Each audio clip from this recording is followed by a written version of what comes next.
Everything good to go. What's up, guys? It's Ryan here with East Coast Athletics, and welcome to another Track Talk Thursday. This is the fourth week of Track Talk Thursday, and we're gonna put a little spin on it. We're gonna talk about a few different things, but we're not gonna really rush into it too much. First, I want to let you guys, fill you guys in on some good news. Kind of piggybacking off of last week, where I was talking about relationships in track and field, specifically intimate relationships. I wanted to let you guys know that Elaine Thompson got married on the 2nd of November. Good night, Travis. Let me just go back over what I just said. Seemed that you're here so you could hear what I'm saying. Last week I was talking about relationships in track and field, specifically intimate relationships. Kind of piggybacking off of that a little bit, I wanted you guys to know that Elaine Thompson got married on the 2nd of November to her husband, Darren. That's his name. Hera, that's his last name. So she's officially a married woman as we speak. Also, Tiffany James got married. So that's two members of the Jamaica sprint team who got married, and it was within the same time frame, like I guess within the same week or same weekend. So yeah, I guess we as people, some of the time we're of the notion that to be an athlete you have to be super focused, and it kind of takes away from your personal life. But this goes to show that regardless of the fact that your career is in track and field, or your passion is track and field, you still could have a personal life, an intimate life outside of that. And a lot of these athletes are showing or paving the way to let the younger athletes know that when they get to a certain age, when they get to a certain level, it's okay to have healthy relationships, whether it's on the track as in with two athletes, or it's with somebody that's not in track and field. Elaine Thomas' husband don't seem to be an athlete, because I personally don't know him. And I pretty much know most of the athletes that comes out of Jamaica. So I really don't know him. So I just want to say congratulations to her. And, I wish that she have a happy, everlasting marriage. And the same to Tiffany James. But let's get to the more, interesting, intriguing topic of the night. Well, one of the intriguing topic of the night. And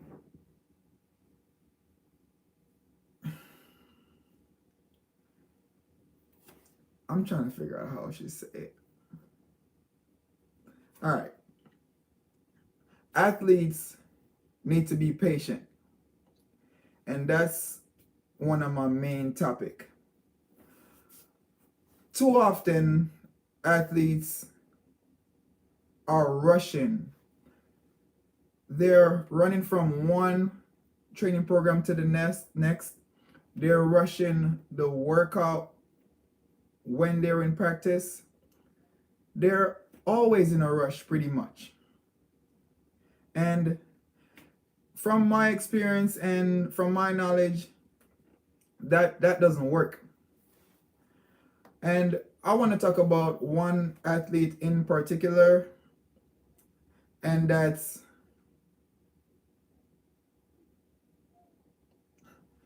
no, Travis. I'm not a coach. You're looking at my Coppin shirt. That's why you're asking if I'm a coach. No, I'm not a coach. I'm a proud Coppin State alumni. So I used to attend Coppin State, and I'm repping Coppin State. I'm gonna be talking about them in a little bit, but before I get to that, I wanna, talk about the whole aspect of, athletes being patient and staying patient. The athlete that I wanted to talk about is Jahil Hyde. I don't know if you guys know him, but he's a 400-meter hurdler coming out of Jamaica. I think he's the world youth champion, and he did medal at the World Junior Games. So he is well known. He has made it to the semifinal at the World Championship. So he's not like, just a simple athlete. He's known. Recently, I think it was before the World Championship, he switched coach he moved to MVP Track Club. And then he didn't spend that long of a time there. He was only there for like 3 months. And then he moved from MVP. Now he's with Swept Track Club. My personal opinion on that situation is being with a coach for 3 months does not, he can't do anything within 3 months. He can't make any changes to your performance with only 3 months. He needs a year to 2 years to really spark any change in your performance, because the first year with you being in that training program is your body got to adapt to that new training program, right? And within the second year, you're gonna really start seeing all the rewards from the adaptation and the work that you put in that previous season, right? So I think spending 3 months with Coach Francis and then moving to another coach doesn't really make sense. Personally, I could say that I know of athletes, hurdlers, 400-meter hurdlers that Coach Francis have taken to the next level in terms of making it to the world stage. I don't know if you guys know Marquino Buckley. He was a San Diego athlete. He came out of San Diego. I think he was running like 51s, and Stephen Francis took him from 51 to 48 lows. Like I think it was 48.2. I remember that like it was yesterday. So Stephen Francis, he has the potential to take athletes from pretty much nothing to something. That's what he's known for. So in my opinion, you didn't give him enough time to transition you. You didn't give him enough time to turn you into that super athlete that you're desperately seeking. You just spent 3 months with him.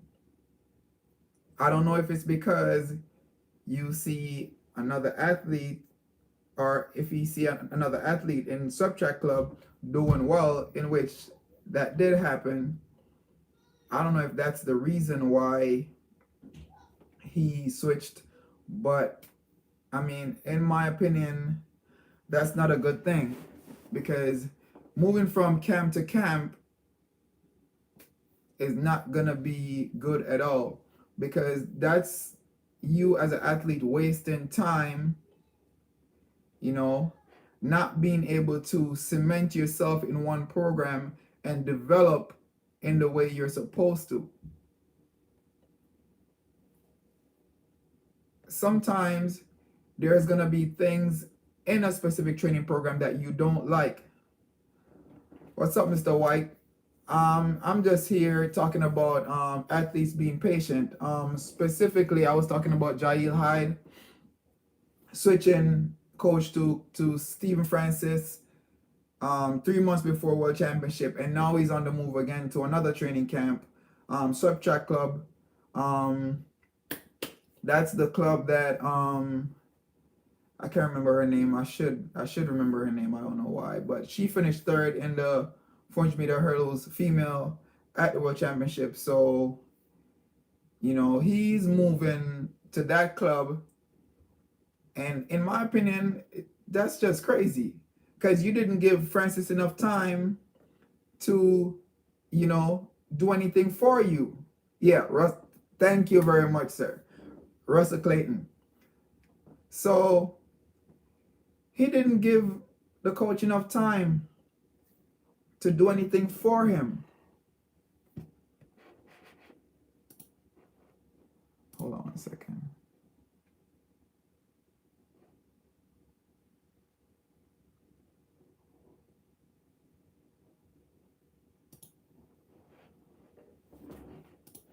I'm gonna get back to that comment in a minute.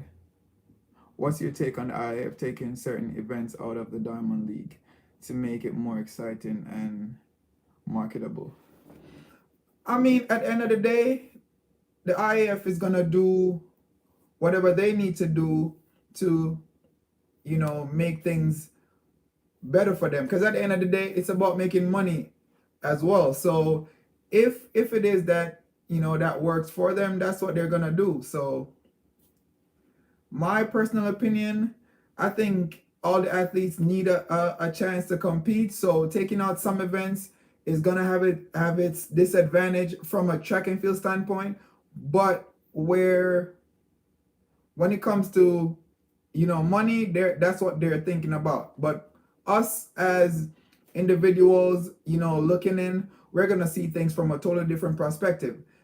We want the athletes to be able to compete regardless of what event. So that's something that, you know, we need to look at both sides of the coin and, you know, think about the fact that, yes, we want them to compete, but at the same time, we want to draw more crowd to the sport, right? So that it's a give and take situation where we really got to think about it, you know. And I think the IAF, they have to think about that as well, because we can't just say, okay, we want to bring more money into the sport, but at the same time, we're not giving the athletes a chance to compete.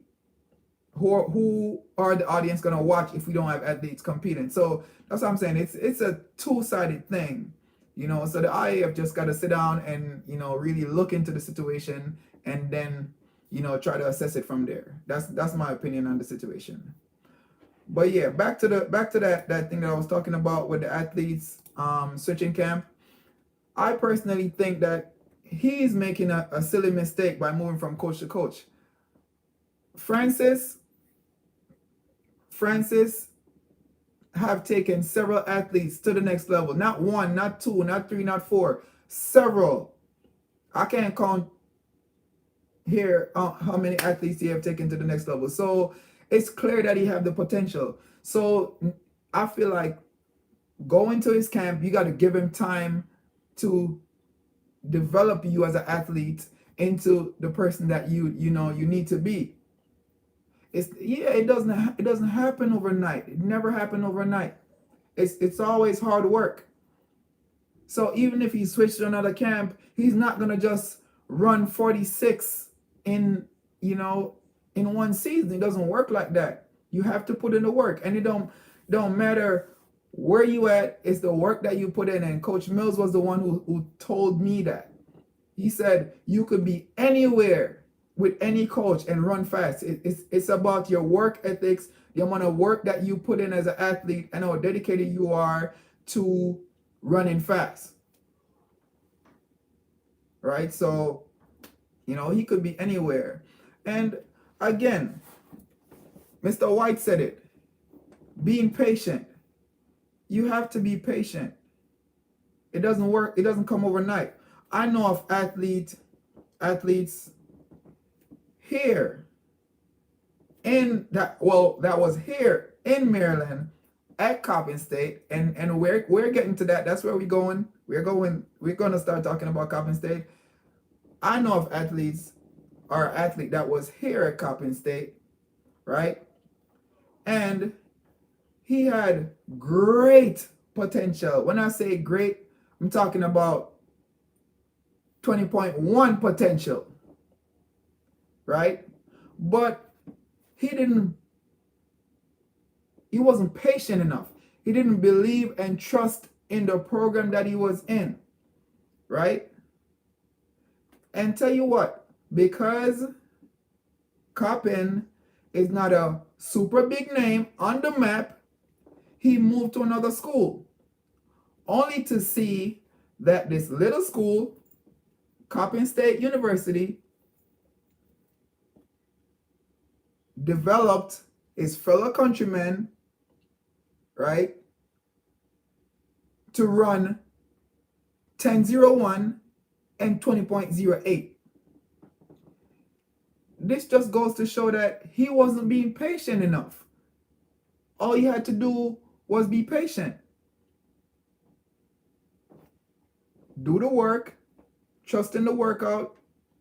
And it's not that he wasn't talented, because to be honest with you, some people might disagree, but I feel like he was just as talented, or even a little bit more talented than the athlete that ran those times that I just mentioned. But Coach Hicks always say, he's my past coach, he always say, hard work will beat talent any day when talent don't want to work hard. That's exactly what he always say. And it makes sense, because you can be talented, but if you don't do the work, you're not going to get anywhere. So if you're running from a program that you think the work is too hard, and you go somewhere else that you think it's not so hard right here, that doesn't mean you're going to get better results. You know what I'm saying? So, you know, that's part of the thing. Like, a lot of athletes, they don't like to be patient. They don't stay patient. You got to be patient. You got to fight the fight. You got to know, like, okay, we're going to have ups and downs here. You know, it's not a bed of roses everywhere you go.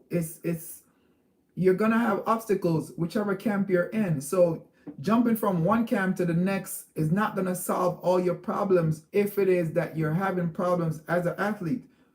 So I feel like a lot of athletes, they do, you know, run into situations where they think, oh, I need to change camp or change coach.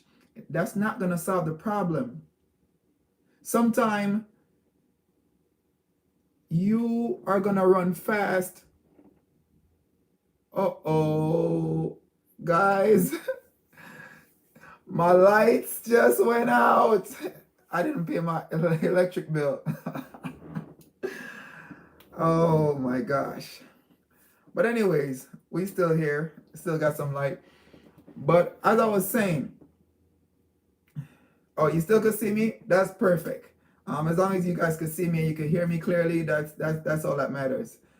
But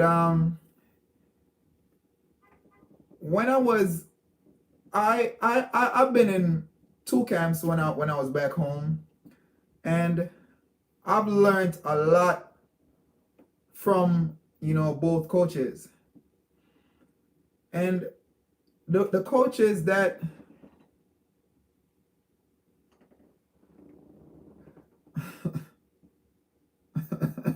you funny. The athletes that stick with the coaches the longest, those are the ones who always reap the most reward. Those are the ones who get the best results. So I feel like as an athlete or as a community, a track and field community, we need to encourage athletes to be patient, stay hungry. Coach X always say that. He always say that. Stay hungry, stay patient, right? Because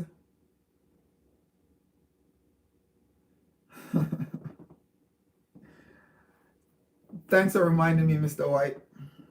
Thanks for reminding me.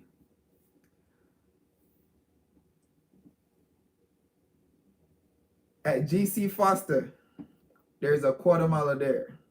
He's been with the coach, Maurice Wilson, for I think the past 4 or 5 years. And he has steadily developed. Thank you very much, Mr. White, for reminding me, because I don't know how that ended up slipping my mind. But he has steadily developed over the years. He is Jamaica's most consistent quarter miler right now. Like you could always know, yes, that's him. That's exactly who I'm talking about. Demish. He is so consistent. It's not like he's gonna run 45 this year, then next year he run 46, then he come back to 45. No, that's not him. He's consistently improving as the years go by. And that's because he devote himself and his time to that program and to that coach. He trusts in his coach and know that whatever his coach tell him is gonna work. And I feel like that's a key feature of a good athlete. Trusting in your coach and the program that your coach is giving you. A lot of athletes nowadays, the moment the coach tell them do something and they think it's not gonna work, they don't want to do it. And I personally, I know people right now who are like that. They literally quit track and field because they think, oh, this coach is not able to train me the way that coach used to train me. It's 2 different coaches, 2 different methods, 2 different everything. Not because it's not the same workout, that doesn't mean you're not going to run fast. Doesn't mean you're not going to run fast. You touching on so many names, yo. You said Melanie Walker. Melanie Walker. She's another 400 hurdler that Francis coached. Marquino Buckley, I'm going to say it again. They're both out of St. Jago High School. Straight to Francis and straight to the top. So, athletes just need to be patient. When it's your time to shine, you will shine. A lot of athletes are plagued with injuries. You just got to assess with your coach and your trainer or your doctor or whoever you work with to try to figure out what's the issue. Deal with it and keep working, keep pressing forward. Patience, perseverance. Those are 2 things that, I feel like all athletes should have. But I'm going to get to my next topic. I know you guys noticed that I'm wearing a Nike shirt. I don't normally wear Nike, but tell you what, this is my favorite Nike shirt because it says Coppin State University on it, right? Yep, Coppin State. I'm gonna be real. I'm a proud Coppin State alumni.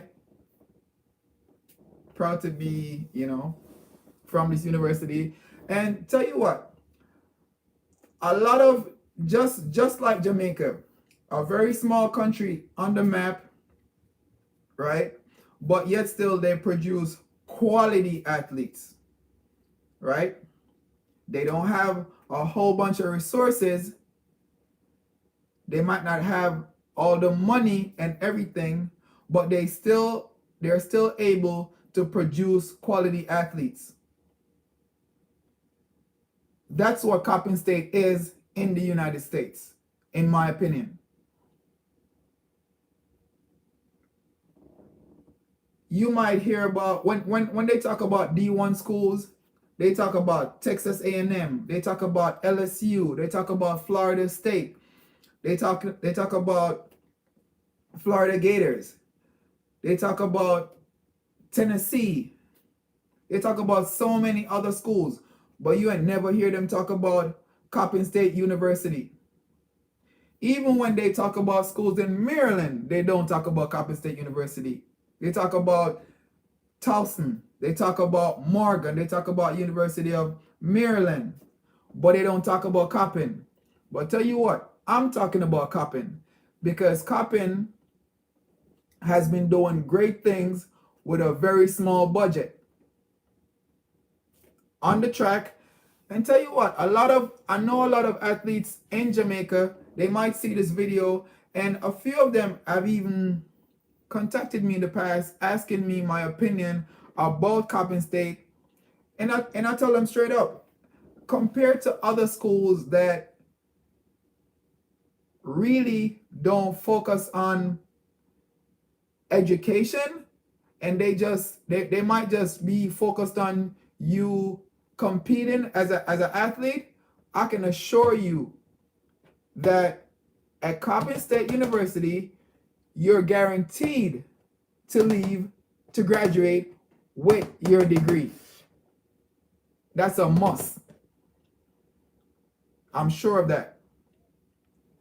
Because for the track and field team, you have to maintain, I'm not talking about just for the school or to be eligible to compete. For the track team, you have to uphold a 3.0 GPA. That is what the coach asks you for all the time. All right? So I'm just making that clear. So whoever is out there that might end up, watching this video, or who is thinking about, attending Coppin State, just know that you're gonna leave Coppin State with a degree. There's no if nor buts about that. That's sure. Your education is guaranteed. Right? When it comes to track and field, just like Jamaica, we're small. We got a small budget.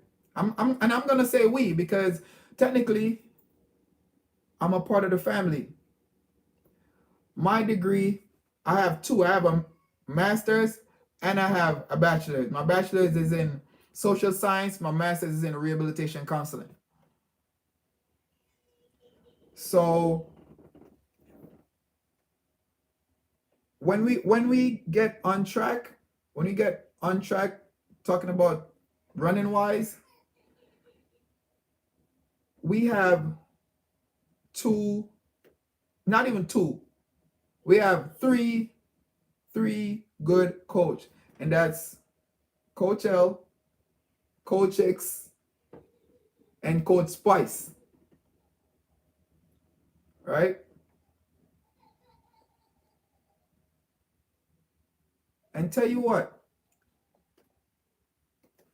we got a group of guys in here the last season who trust in the program, believed in what the coach told them to do, right? They knew they weren't at Texas A&M, they weren't at Florida State, they weren't at any of those big schools, but they knew once they followed the coach's instruction, right, they were gonna do well. And tell you what, for the first, they made it to nationals before. Don't get it twisted. Coppin State have made it to national several times, but this batch that just competed at the last NCAA championship, out of everybody else, they set history.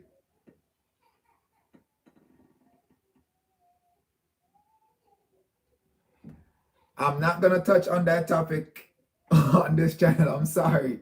We're not gonna talk about that. We're gonna leave that alone. We're not touching that. Please. My apologies if you wanted to hear my input on that, but nah, I ain't messing with that at all. That's too much fire for me. I'm leaving that alone.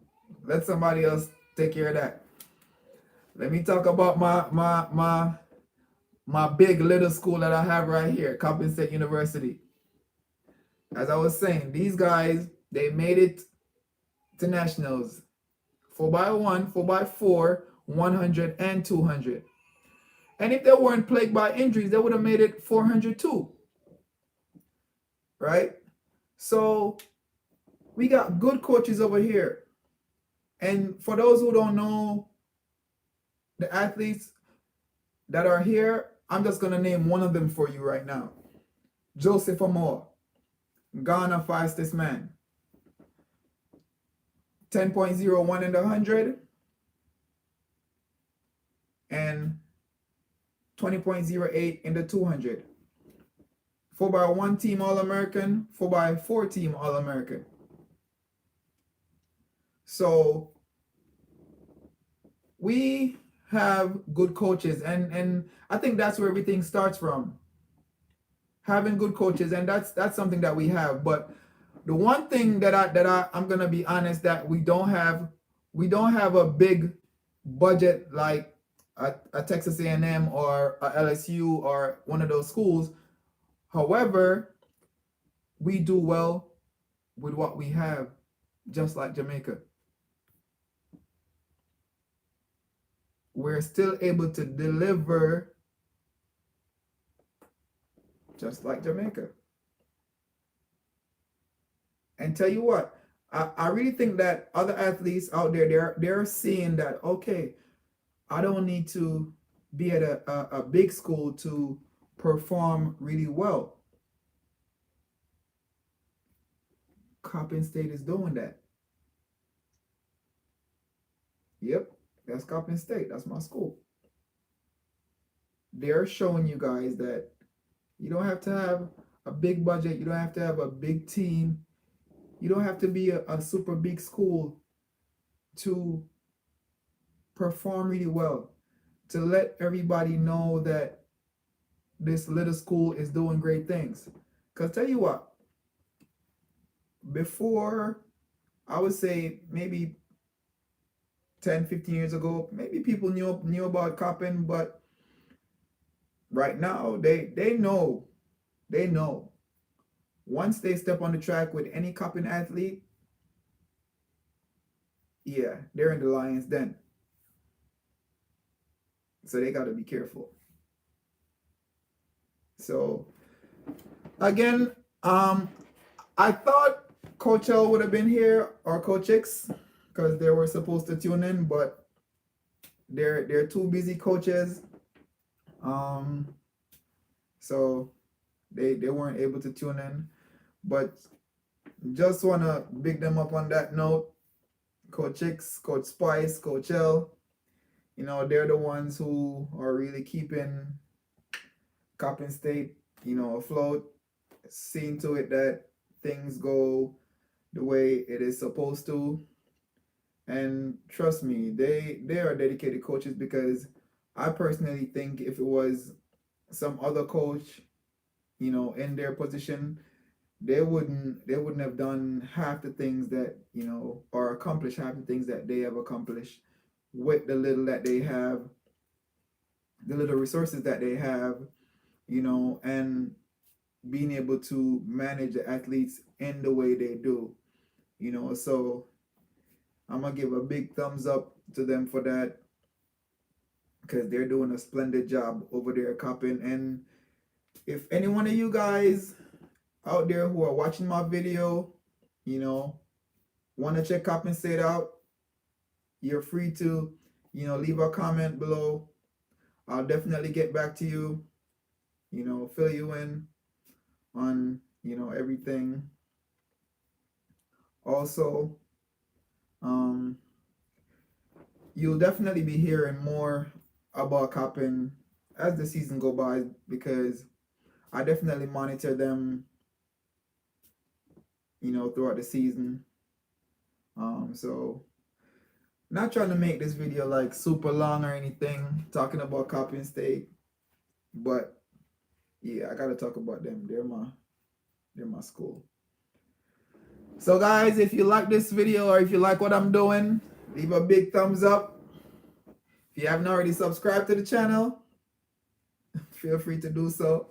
And sorry about my lights. I don't know what happened. You know, they just decided to turn the power off on me.